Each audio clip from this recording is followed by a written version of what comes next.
AG top Bangla news চ্যানেলে আপনাদের স্বাগত। এই মুহূর্তের পর সব থেকে বিরাট বড় খবর।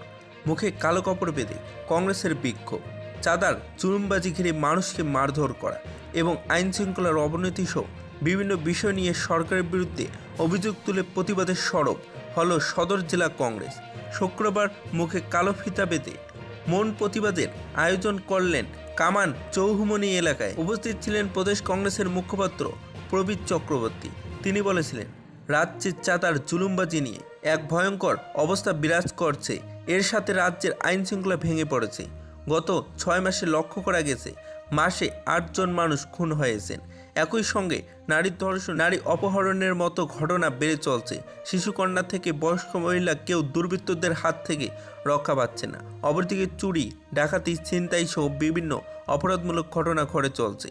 তিনি আরও বলেছিলেন, মন্ত্রীরা সুশাসনের নাম করে সারা রাজ্যে বলে বেড়াচ্ছেন, কিন্তু কোথায় সুশাসন? প্রশ্ন তুললেন তিনি এদিন আরও অভিযোগ তুলে বলেছিলেন, শারদোৎসব আসন্ন, কিন্তু বন্যায় ব্যাপক ক্ষয়ক্ষতি হয়েছে। এখনও পর্যন্ত মানুষের সহযোগিতা মিলছে না বলে জানান তিনি।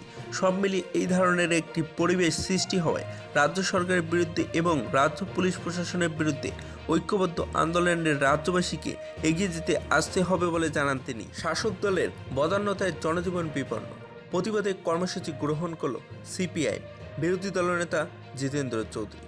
যতদিন যাচ্ছেন শাসক দলের বদান্যতা জনজীবন বিপন্ন হচ্ছে। মানুষের উৎসবের আনন্দ থেকে শুরু করে সব স্বপ্ন আজ এই সরকারের জন্য ধুলে মিশে যাওয়ার উপক্রম হয়ে দাঁড়িয়েছে। সে কারণে অস্বীকার সর্বস্ব এবং নাবিশ্বাস উঠেছে। এরই প্রতিবাদে আগামী 3রা অক্টোবর একটি প্রতিবাদ কর্মসূচি আগরতলা শহরে সংগঠিত হবে। শুক্রবার সিপিএম রাজ্য কার্যালয়ে সাংবাদিক সম্মেলন করে একথা বললেন বিরোধী দলনেতা তথা সিপিএম রাজ্য সম্পাদক জিতেন্দ্র চৌধুরী।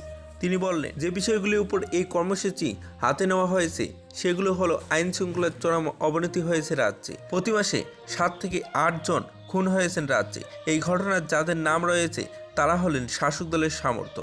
আর যখন এটা পুলিশ জানতে পারে তখন তদন্ত প্রক্রিয়া এক কদমও এগিয়ে যায় না। মামলার ধরা পাল্টে যায় এবং এতে অভিযুক্তরা জামিন পেয়ে যাচ্ছে। দ্বিতীয়ত, নারী নির্যাতন, কারণ রাজ্যের নারীদের সাথে যা খুশি তাচ্ছিল্য চলছে। দৈনিক 7 থেকে 8টি নারী সংক্রান্ত অপরাধ সংঘটিত হচ্ছে রাজ্যে। আর এগুলি যখন অপরাধ খোঁজা হয় তখন শাসক দলের নেতারা সামনে আসছে। তাদের এই দেবতুল্য অপরাধীদের পুলিশ না পেলেও সামাজিক মাধ্যমে মানুষ তাদের ছবি তুলে ধরছেন। তারা শাসক দলের নেতার সাথে আলো করে ছবি তুলে সামাজিক মাধ্যমে ছড়ার ছবি মানুষ তুলে ধরেছেন এবং প্রতি মাসে প্রায় 52টি করে মহিলা সংক্রান্ত অপরাধে সংঘটিত হচ্ছে। এই ধরনের ঘটনা স্পষ্ট করে যেন ত্রিপুরা রাজ্যের নারী সংক্রান্ত অপরাধী মূলক ঘটনার রাজধানী হয়ে গেছে। এবং সবচেয়ে উদ্বেগজনক বিষয় হলো শাসক দলের কারণে রাষ্ট্রপতি কার্লাসপ্রাপ্ত পুলিশের মান মর্যাদা সব কিছুই আজ ভুলুণ্ঠিত। এই পরিবেশে বিরোধিতা করে আন্দোলন করা হবে। এবং তৃতীয়ত, গত আগস্ট মাসে বন্যায় দুর্বৃত্তদের সাথে বর্তমান সরকার অত্যন্ত অমানবিক আচরণ করে চলছেন। চূড়ান্ত দলবাজি করে ত্রাণ বিলি করছেন। এর বিরোধিতা করে এই দিনের আন্দোলন কর্মসূচি থেকে আওয়াজ তোলা হবে। একই সাথে তিনি বলেছিলেন, বিগত 2018 সালের আগে রাজ্যের দুর্গাপুজোর আগে মানুষের হাতে অর্থ যায় এবং এর জন্য সরকার রেগার কাজ প্রদান করত। ফলে গ্রামীণ এলাকার বাজারগুলিতে মানুষ ভিড় তৈরি হতো এবং রাতভর যেন এক প্রকার উৎসব চলতো বাজারগুলির মধ্যে। কিন্তু বর্তমানে নেই কোনো কাজের যোগান, নেই খাদ্যের যোগান। এক প্রকারভাবে বর্তমান সরকারের আমলে গ্রামীণ এলাকাগুলি যেন পিতৃহারা এবং মাতৃহারা শোকের ছায়া ডুবে আছে।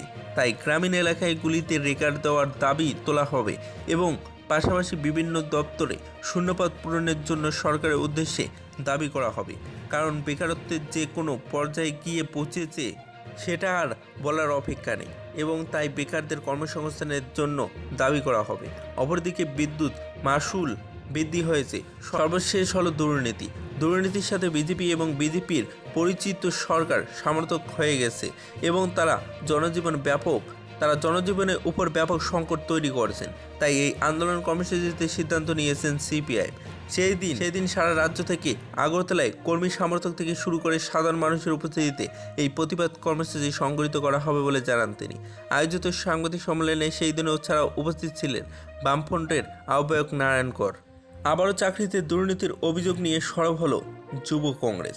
টিএসআর নিয়োগের ক্ষেত্রে দুর্নীতি হয়েছে, চাকরি প্রত্যাশীরা সেই দুর্নীতি ফাঁস করে দিয়েছে এবং বিজেপি সরকার প্রশাসনিক শক্তি ব্যবহার করে চাকরি প্রত্যাশীদের আওয়াজকে দাবিয়ে দেওয়ার চেষ্টা করেছিল।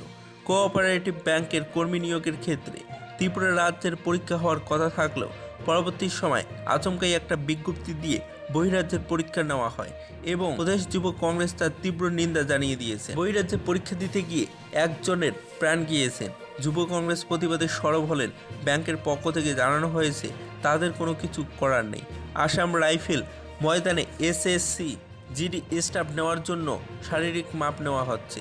এসএসসি জিডি স্টাফ নিয়োগের জন্য উত্তর পূর্বাঞ্চলের প্রতিটি রাজ্যের জন্য কি পৃথক পৃথক শূন্যপদের সংখ্যা নির্ধারিত রয়েছে, কিন্তু দেখা যাচ্ছে বহিরাজ্যের ছেলে মেয়েরা ভুয়ো নথি তৈরি করে নিয়ে রাজ্যের শূন্যপদগুলির জন্য শারীরিক মাপ দিচ্ছেন এবং শুক্রবার প্রদেশ যুব কংগ্রেসের কার্যালয়ে সাংবাদিক সম্মেলন করে এই অভিযোগ করলেন প্রদেশ যুব কংগ্রেসের সভাপতি নীলকমল সাহা।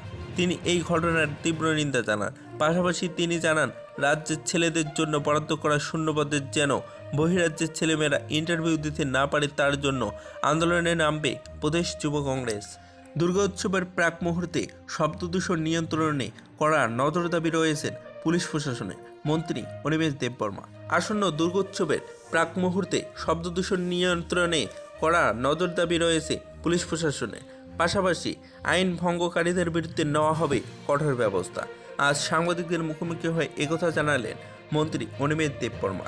এই দিন তিনি বলেছিলেন, উচ্চ শব্দ প্রয়োগে নিষেধাজ্ঞা জারি করেছেন ত্রিপুরা হাইকোর্ট এবং রাজ্য সরকার পুজোয় আন্দোলন করার বিপক্ষে নয়, কিন্তু শব্দদূষণ করার চেষ্টা করছেন সরকার। তার ফলে শব্দদূষণ নিয়ে সব স্তরে আলোচনা চলছে। এই দিন তিনি আরও বলেছিলেন, পুজোয় আনন্দ করা যাবে না এই কথা বলা হয়নি, কিন্তু একটা সময় সীমা বেঁধে দেওয়া হয়েছে এবং নিয়ম মেনে এই সীমার বাইরে না গেলেই চলে এবং মূলত আন্দোলনেতে রায়ের ঊর্ধ্বে উঠে কোনো ধরনের শব্দদূষণ করা চলবে না বললেন তিনি।